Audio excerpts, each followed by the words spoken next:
Hey guys, welcome back to my ASMR channel, and we're going to continue on with the Blu Rays today. We got a bunch of Blu Rays to go through, and I hope everybody had a great Christmas. Hope you got everything you wanted, And yeah, let's get back to the videos. Had to take a little break, celebrate with family and stuff like that. And yeah, now we're back, and we're gonna talk about some Blu-rays. I got a stack of 20 here.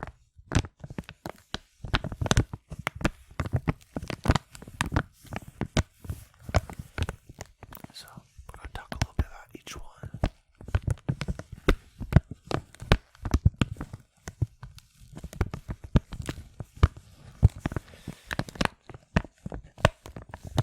Anyway, that's enough stalling. Let's get on to the video. Alright, since the sequel's in theaters, I thought I'd pull out my Avatar Blu-ray. This is the first Avatar movie by James Cameron, and the second one is in theaters right now.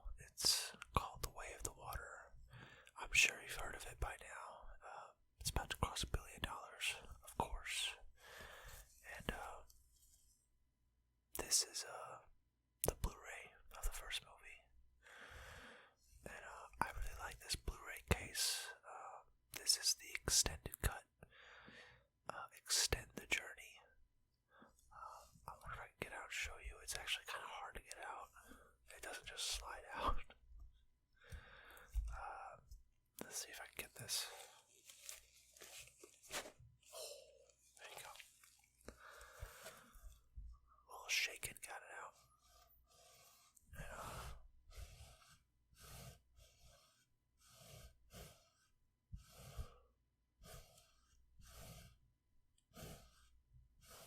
let's take it out.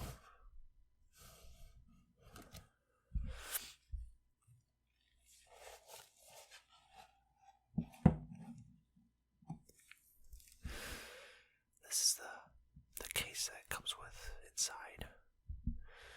And it's a pretty gorgeous case, honestly.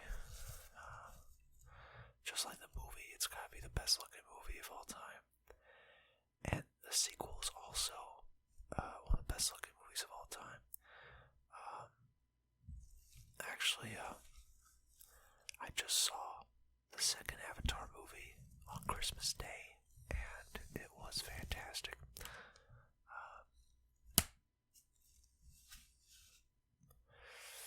You can see the camera. The glare is intense, isn't it? Oh god, you see my forehead too. Yeah. It's a 3-disc set. And nice glossy finish.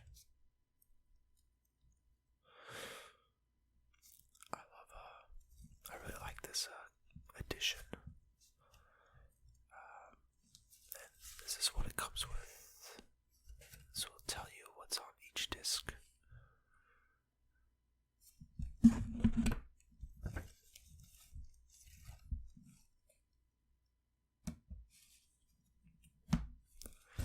Let's read what's on it. Disc 1 comes with the original theatrical release, and it also comes with a special re-release edition with 8 additional minutes, and it also comes with the collector's extended edition, which has 16 additional minutes.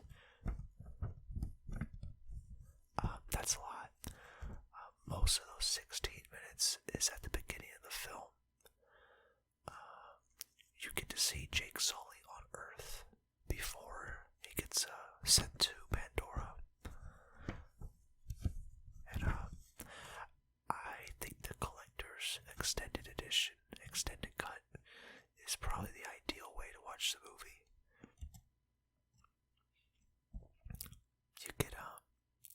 You get the full story, and I feel like the pacing is just right.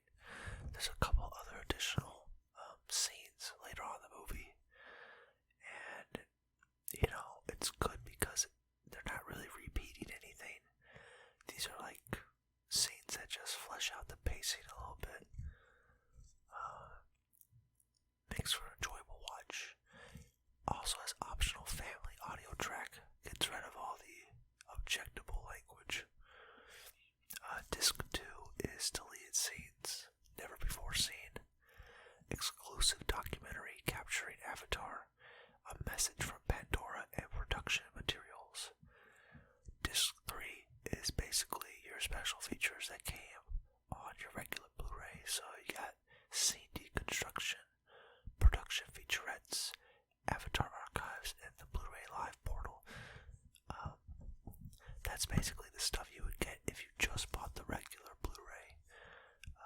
But this is the extended collector's edition, which I hope they do again for Way of the Water. I want to get collector's editions for every Avatar movie.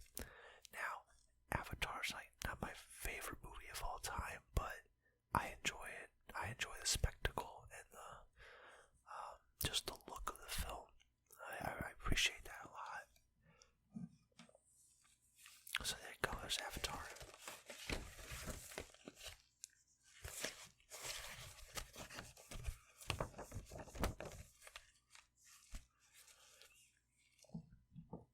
And sorry, it's my chair squeaking. If you haven't seen Avatar yet, go check it out. It is worth it. The new one is definitely worth it. Let's see if we can get this back in here.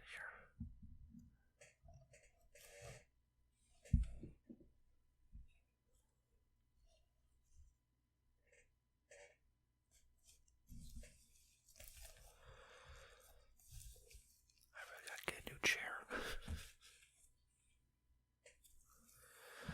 Alright, the next Blu-ray is Fight Club, of course. This is a awesome movie. Yeah, I'm pretty sure everyone's seen it. The first rule of Fight Club is you have to watch the movie. That's the first rule, really. If you haven't watched the movie, like, what are you waiting for? It's really just a regular Blu-ray case. This is the 10th anniversary edition. Comes with a bunch of special features and stuff. Commentary tracks with David Fincher and stuff. I enjoy listening to commentary tracks. It's nice to hear the filmmakers talk about the movie and what they had to do to make it. There you go. Flip it open and see this.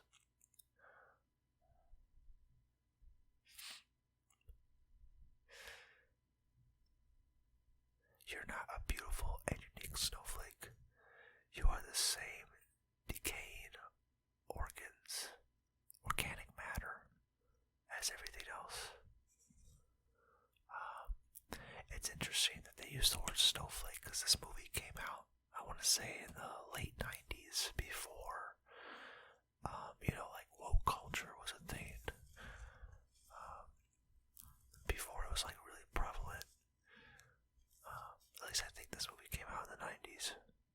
Yeah, 99, something like that. But there you go. Fight Club. Great movie. I love the twist at the end. Where, Brad Pitt's character and Edward Norton's character, they're the same person. He's having a split personality disorder thing going on. There's also a sticker on here. I'm afraid to remove the sticker because I'm feeling it might tear up the cover because it's been on here a long time. It's funny because they put a PlayStation 3 ad on here because PS3 was the first console to have a Blu-ray player in it. It's actually what popularized Blu-ray players. It was smart of them to build it into that console. But anyway, yeah, Fight Club. Check it out if you haven't.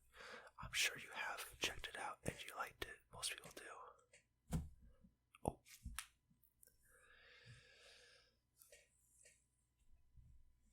I need to put some WD-40 on this chair.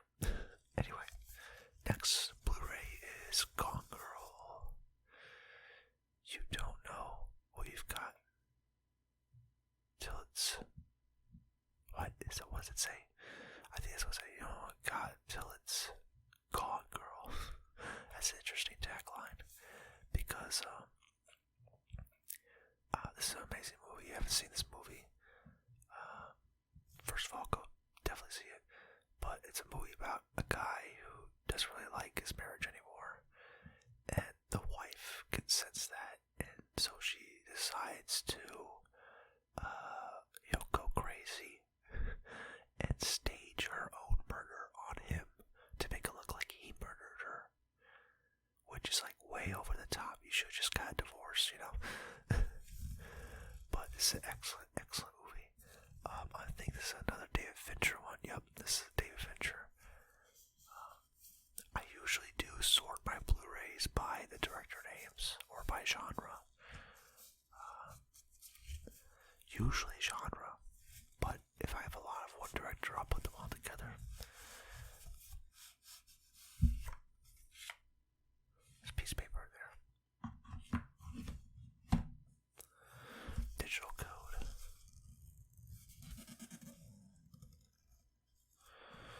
See, the inside. You get a blurry image of his wife and then a clean image of Ben Affleck in the background. I love this movie. Absolutely floored me. It's a great murder mystery, and it comes with the book, Amazing Amy. That's in the movie.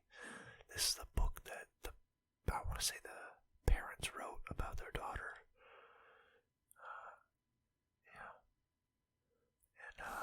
Yeah, it's actually the book. You open up and you got the whole book.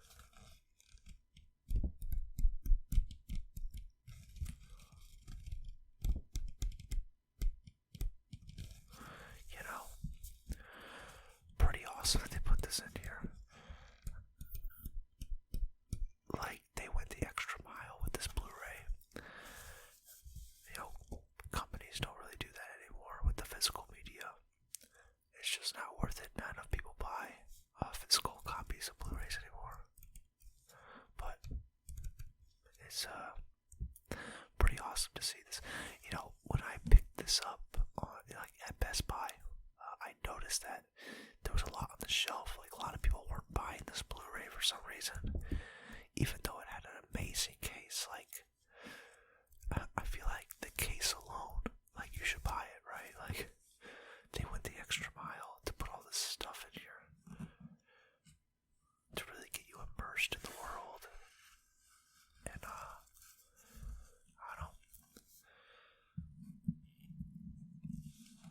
I guess that's not enough for people sometimes.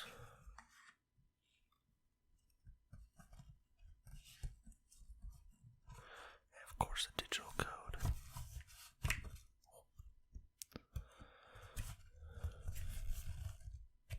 Get this in here. There we go.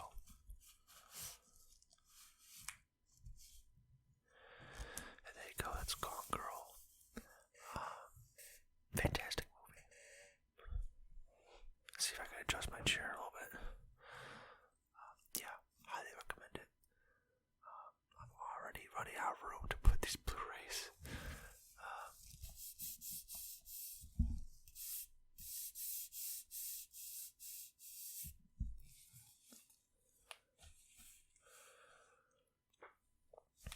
Alright, let's keep going here. Next movie I have, and it's going to be tough to see the cover, but Seven, starring Brad Pitt and Morgan Freeman. This is another murder mystery, so I guess I just picked up my murder mystery genre section. But you know, great film. Between this and Fight Club, I would say this is the better Brad Pitt movie, honestly. You know, nothing against Fight Club. I still love Fight Club, but I love this one a little bit more. It comes with a lot of special features too. But yeah, what's in the box? I don't know. You have to find out. You have to watch the movie to find out what's in the box. It's definitely not his wife's head. It's definitely not Brad Pitt's wife's head. That's definitely not in the box. You're going to have to watch the movie to find out what's in the box. Fantastic movie, though. Here's another murder mystery, and it's Zodiac, the 2-disc director's cut.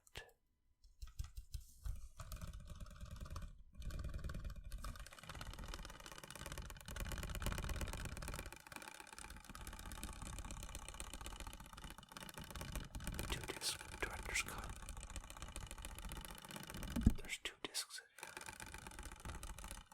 because it's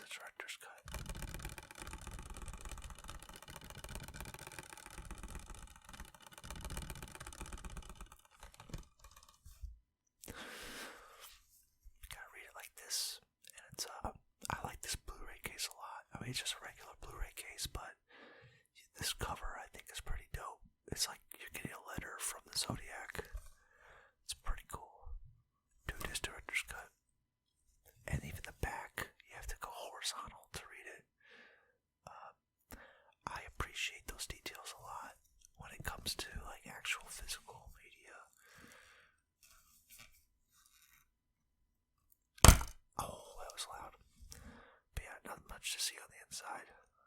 Both the discs look the same. I always watch the director's cut.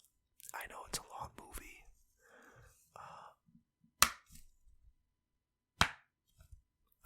But that doesn't bother me because it's a good movie. Mark Ruffalo's in this. Jake Gyllenhaal's in this. I think Jake Gyllenhaal's one of the greatest actors of our time too. So there you go. There's Zodiac. A movie about the famous Zodiac killer, based on a true story. They embellish some details, but still, it's pretty close to reality.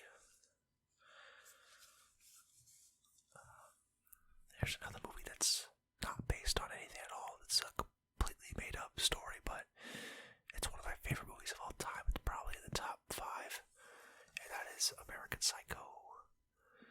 And this is, what would I say, the uncut version. That's a funny thing. It's uncut version. That's funny. Okay. Lots of delete scenes and stuff. The director commentary is pretty good on here too. One of my favorite movies of all time. I'd be a little surprised if you haven't seen this one. I highly recommend. And I like the ambiguous ending at the end of this movie because the movie leads you to believe that Christian Bale is murdering a ton of people, but then by the end of the movie, one of the people he murdered is alive. So did he make it all up in his head? That's the big mystery of the movie. Or did he actually kill people? It's like, you don't really know. But yeah, that's American Psycho. Check it out. Alright. Ooh, we're gonna get into some good ones. Now, for some reason, some of my favorite movies of all time are all horror or thriller movies or murder mysteries. But yeah, what can I say? I'm just a quirky guy. And here's Red Dragon. This is actually a remake of the movie Manhunter. Not a lot of people know that. We'll get to that in a second. But yeah, this is a remake of Manhunter, and they change up the story and stuff to actually make this a pseudo-sequel to Silence of the Lambs. It's like a pseudo-sequel / prequel to Silence of the Lambs. The events of Hannibal getting caught by Edward Norton's character, who's the detective, happened before Silence of the Lambs, but then the rest of the movie takes place seemingly after Silence of the Lambs. It's a very interesting timeline in this one. In fact, the only Hannibal movie I don't have is Ridley Scott's Hannibal. That's the only Hannibal movie I don't have because I really didn't like that movie. I thought that was Ridley Scott's worst film ever. Red Dragon. As far as remakes go, I feel like this movie was kind of necessary because Anthony Hopkins as Hannibal is so iconic that you can't really go back and watch Manhunter. You have to watch Red Dragon instead because it makes the most sense with Silence of the Lambs. It's a serviceable story and the cast is amazing. I feel like everybody does a great job. Is it as good as Silence of the Lambs? No, it's not. But it's still a very good movie that you have to watch if you've watched Silence of the Lambs. And speaking of Silence of the Lambs, I have Silence of the Lambs. The Silence of the Lambs. This movie is one of the greatest movies of all time.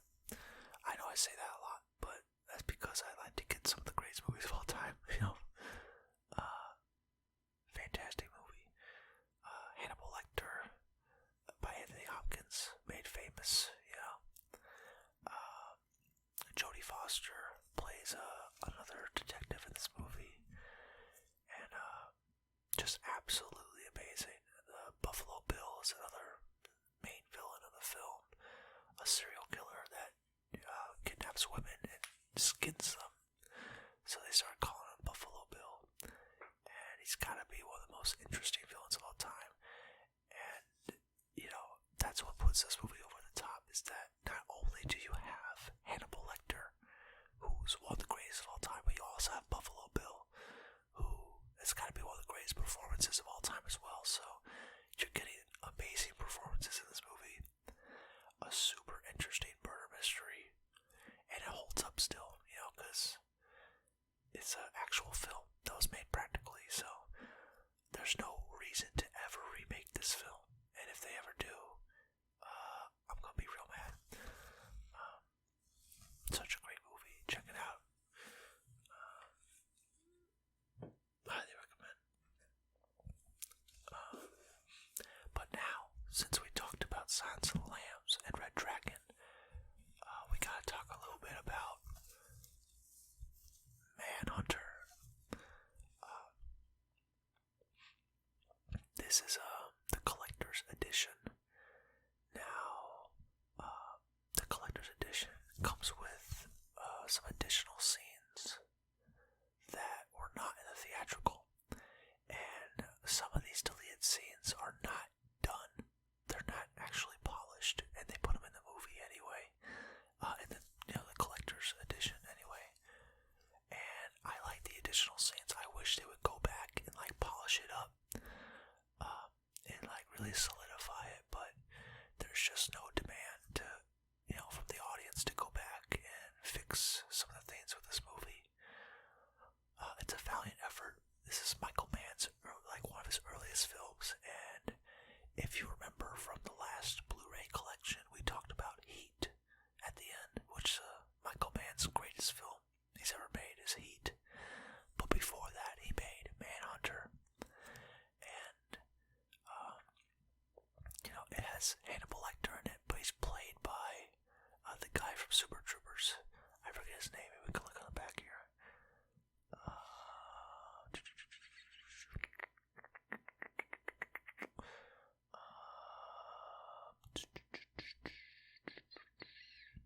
Brian Cox, that's his name. You all know Brian Cox from X-Men 2 and Super Troopers. He plays Hannibal Lecter in this movie, and when I never knew this movie existed. The studio actually, I feel like they tried to erase this movie because it doesn't quite fit with Silence of the Lambs, but it's technically the movie that came before. This is a direct tie-in to Silence of the Lambs, story-wise, technically. This is supposed to be the first time you see Hannibal Lecter. But since Silence of the Lambs was such a huge hit, and this one was kind of a flop, they decided to try to, move on and pretend like it didn't exist. And then you get the remake, Red Dragon, that's a remake of this film. So they really don't want you to know about Manhunter. But if you can find the collector's edition, go for it, watch it, it's worth a watch. It's almost the same movie as Red Dragon, except you get a neon noir detective thing. It has a very 80s soundtrack, and that's what I like about it. I like it. I like it a lot for that reason. It's very 80s, and yeah, check it out. But yeah, they didn't want people to know about that one. Oh, hit my hand. Okay. All right, now we're gonna get into another murder mystery thing, but it's from the great director Christopher Nolan, and that is Insomnia, starring Al Pacino and Robin Williams. One of Robin Williams' best performances. He plays such a creep in this. If you've seen the movie 1 Hour Photo, then you kind of got an idea of how Robin Williams is going to play this role. Al Pacino, I love his performance in this movie. When you're watching it, he just looks so tired the whole time, and it makes sense because the movie's called Insomnia, and he really plays that up, and the way he chews his gum in the movie, he just looks exhausted the whole time, and I love that detail. That was a very genius detail. Of course, this is Christopher Nolan's, I want to say, his second his first studio movie. I want to say this came out before Batman Begins. And yeah, I want to say this came out before Batman Begins. And then after Batman Begins was The Prestige. And after The Prestige was The Dark Knight. And then after The Dark Knight was Inception. And after Inception was The Dark Knight Rises. I believe that's how they came out. So, you know, Christopher Nolan, he won over the studio by making this movie. It's an excellent movie. If you haven't seen it, you have to watch it. It's fantastic. Great murder mystery. But yeah, he won over the studio with this movie, and he got to make Batman. And then Christopher Nolan made a deal with the studio, and he said, I'll make Batman for you as long as I get to make whatever film I want to make in between making Batman films. And the studio agreed. And that's, you know, how Christopher Nolan did it for like over a decade at Warner Brothers. And nowadays, Christopher Nolan, I don't think he is working with Warner Brothers anymore. And they had a falling out. Some of the higher ups at Warner Brothers didn't like Nolan for whatever reason. I'm sure they'll work together again in the future because Christopher Nolan and Warner Brothers have made some great movies. It'd be a shame if they never made any more with him. Here's another mystery by Christopher Nolan, and it's one of his earliest films. Memento, starring Guy Pearce and the chick from Matrix, I call her.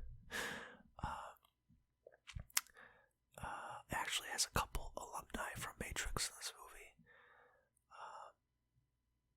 This was Christopher Nolan's second movie. I think his first movie was called The Following, which I don't have. I would love to get my hands on that, but this is the movie that got him noticed, was Memento.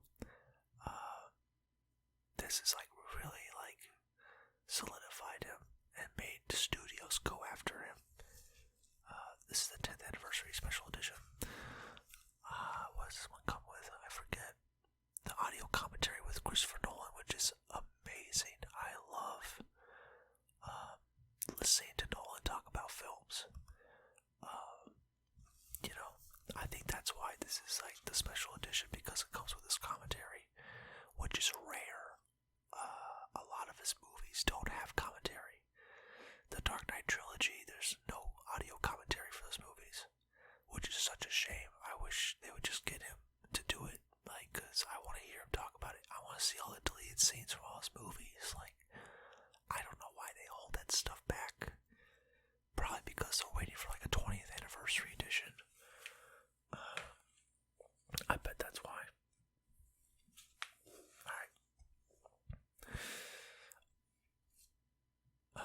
Alright, so I think we're just in my Christopher Nolan section, because these are all Nolan movies, but yeah, here's the 4K Ultra HD copy of Interstellar, starring Matthew McConaughey and Anne Hathaway and Jessica Chastain and Michael Caine.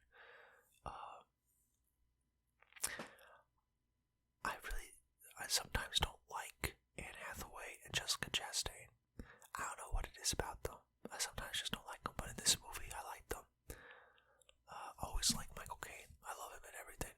And Matthew McConaughey. I love Matthew McConaughey in everything.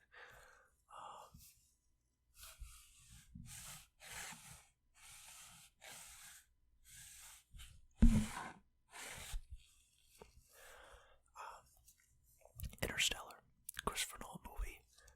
Absolutely stunning film. It looks gorgeous in 4K. I really like this film. I don't really watch it that much. I've probably seen it like 3 times.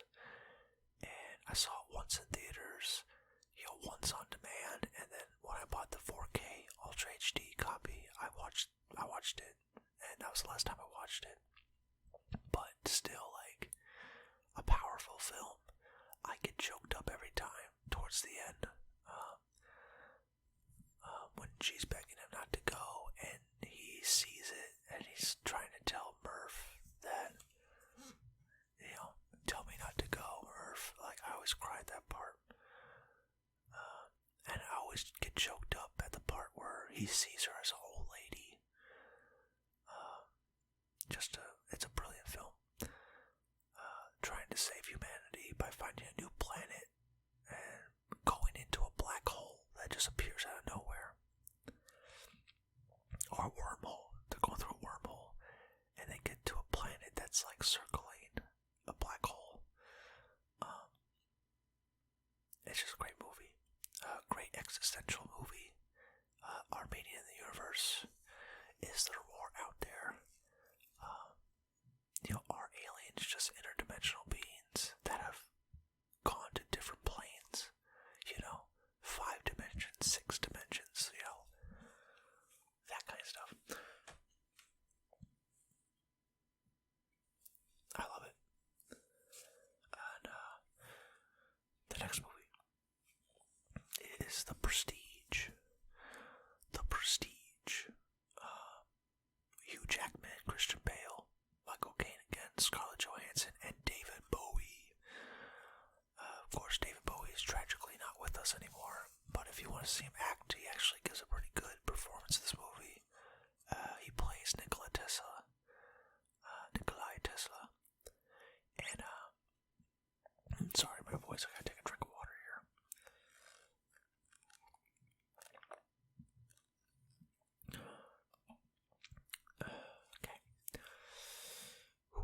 Okay. Where was I? Yeah, Prestige. Honestly, I've seen this movie probably a dozen times, and I love it. Even knowing the twist makes the movie a little more enjoyable when you go back to rewatch it.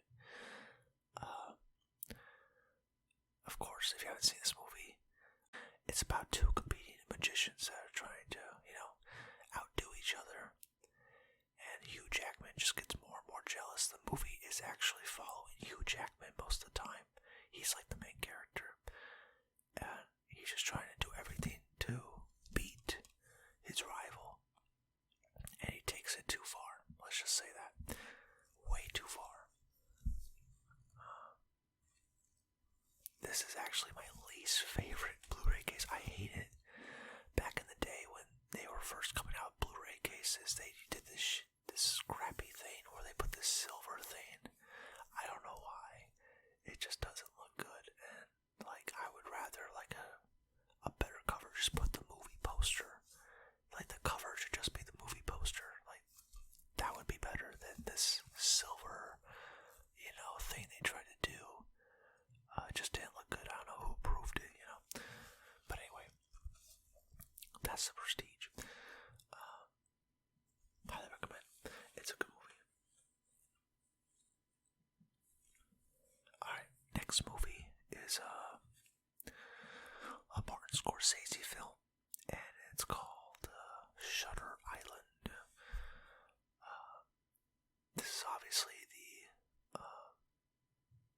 the uncensored version. I actually hate watching the TV version. I've actually seen it on TV once before, and they just cut out all the good stuff. But anyway, yeah, Shutter Island. I feel like this is Martin Scorsese, one of his best films ever. It's gotta be. It's gotta be up there. Personally, for me, I enjoy watching this every time.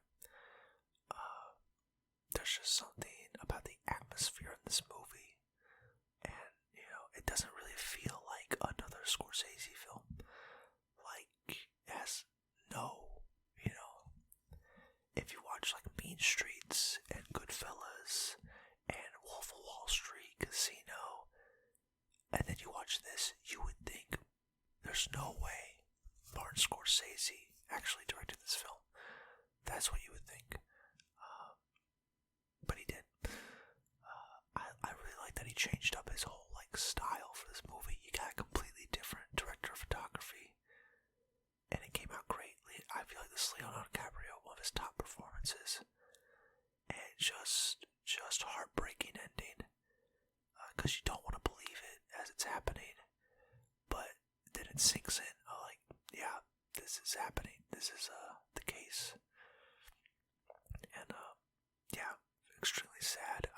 get choked up in this movie.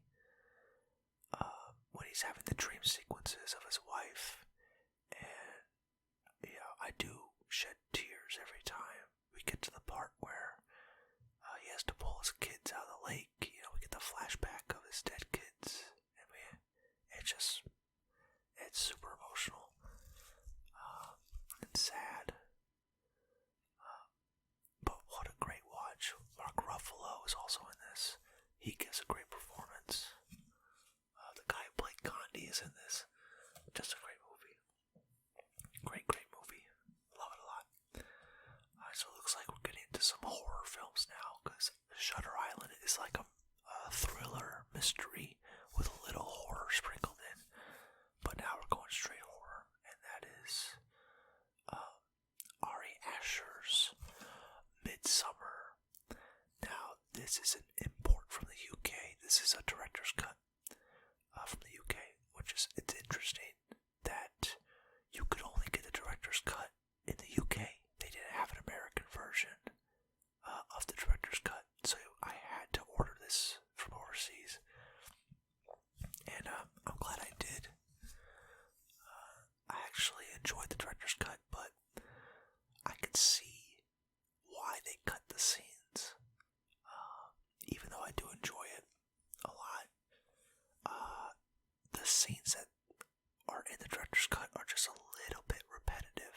Like, we already know this information. I don't know why we have to hear it again, but it is nice to see,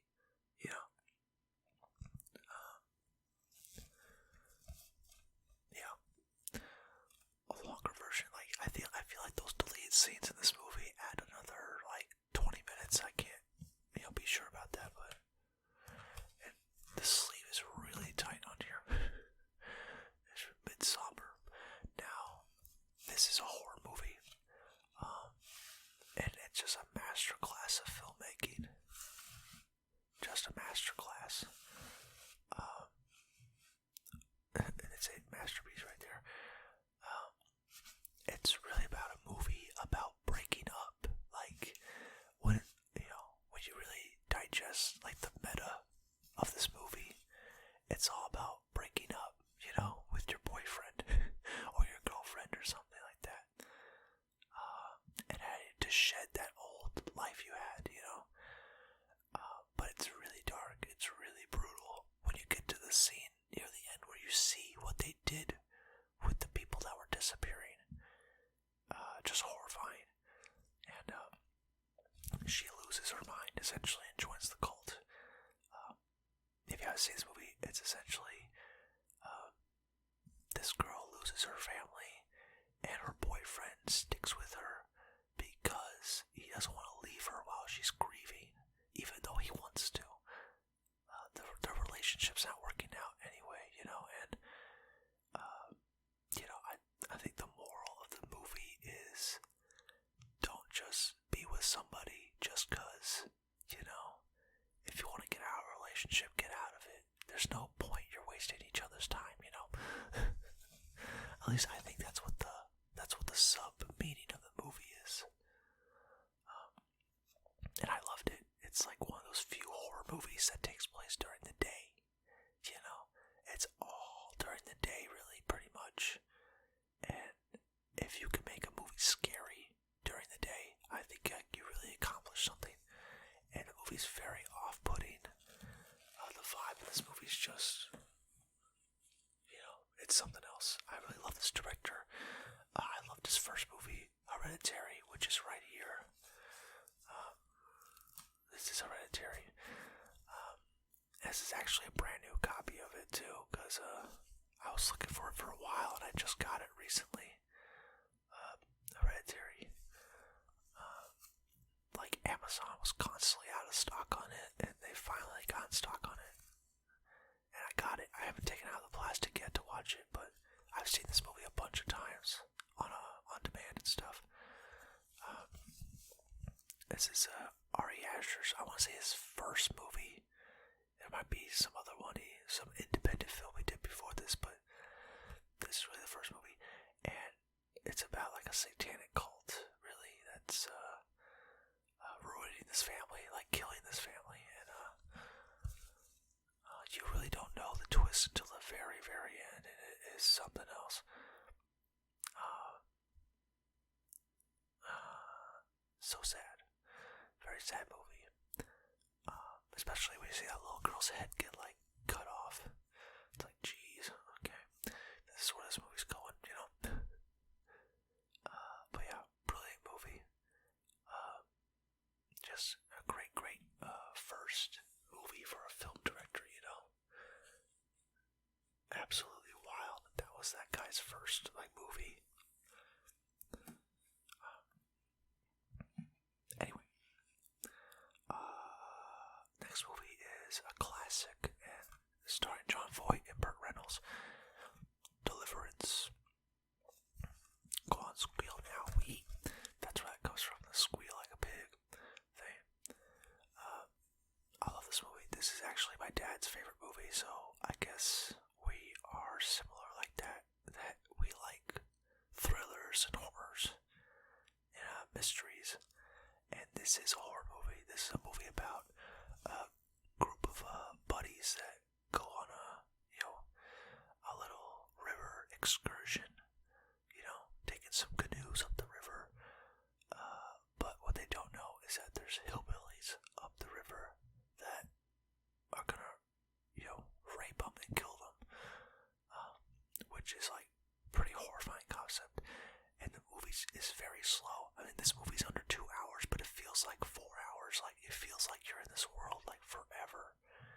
And it's just, like, very melodic, very slow pace at the first half of the movie. And then it gets more intense as they're trying to get away from the hillbillies. But yeah, this is, like, a super old film, and it's one of those, like, first films where you see men get raped in it. Like, it's messed up. I can't think of many movies where you see actual men getting raped. Like, that's not a common thing. And I feel like that's kind of the horror of it, Even men can be helpless,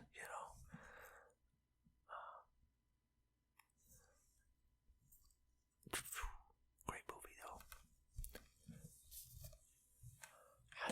Highly recommend. It's another Warner Brothers movie, too. I didn't know that. Okay.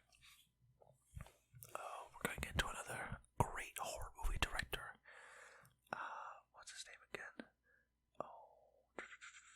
Robert Eggers. And I gotta get his new movie that he just made recently, but the one he made, second to most recent, is Lighthouse. Great movie. Love this movie. Willem Dafoe, Robert Pattinson.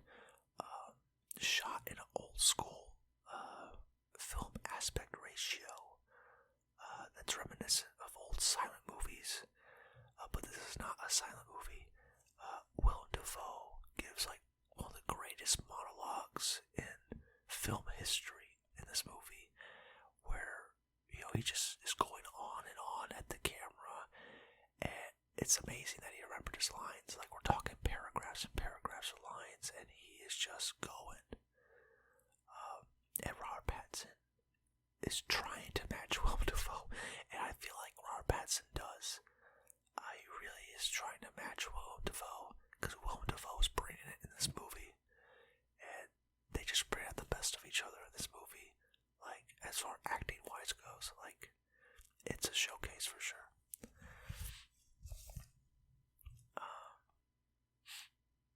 Highly recommend. About these two men that have to, they're lighthouse keepers, and it has to do a lot with like mythology and stuff. It's tough to explain really this movie, but they go into a bunch of like sea mythological things like mermaids and octopuses, and what happens if you stare into the lighthouse beam for too long? You'll go insane. Like these old myths and stuff, and that's what Roger Eggers is really into. He's like the few movies I've seen of his, they're about old myths, but like, what if those myths were real? Like, what's the real story behind the myths? And that's how you get this movie. Brilliant movie. Haven't seen it. Watch it. I actually saw it in theaters for when it first came out,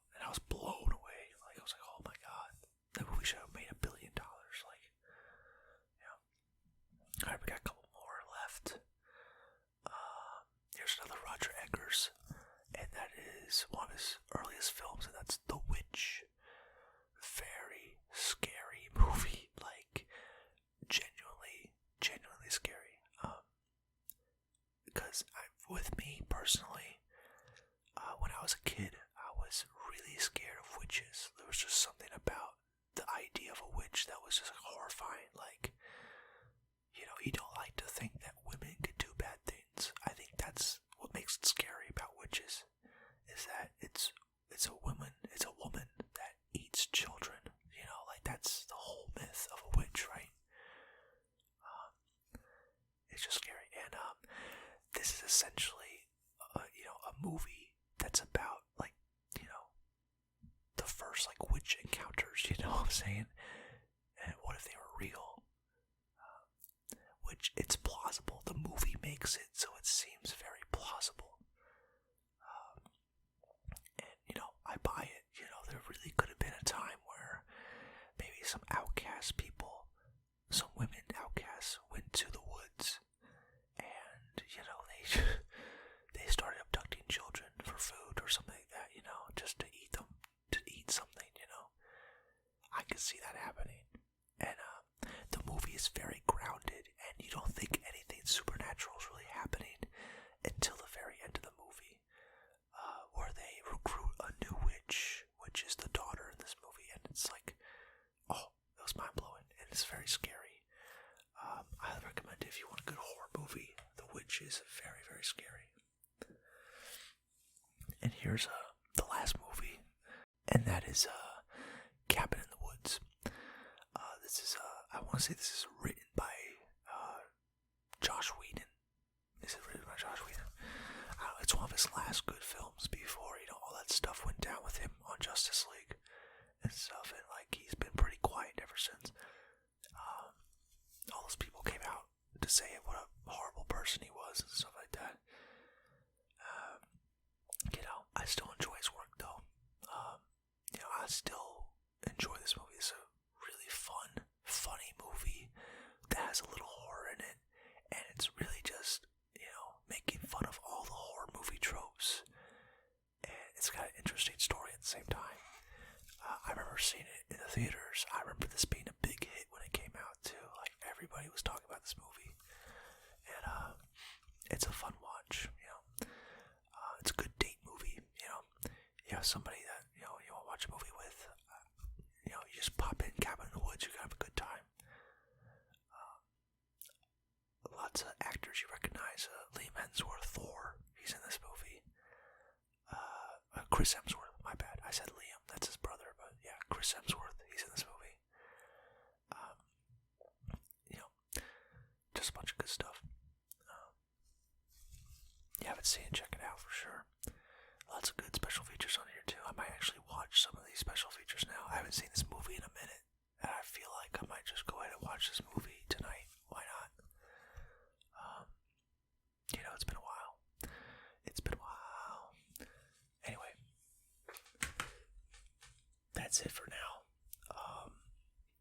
That was 20 more Blu-rays. I got more, all kinds. And we'll keep going, we'll keep doing it. There's probably going to be several parts to my Blu-ray collection. I also got PS3 games, PS2, PS4. Not so much PS5 because I get all my games digital now on PS5. Yeah, thank you for joining me. This was a long one, and I feel like this is going to be the format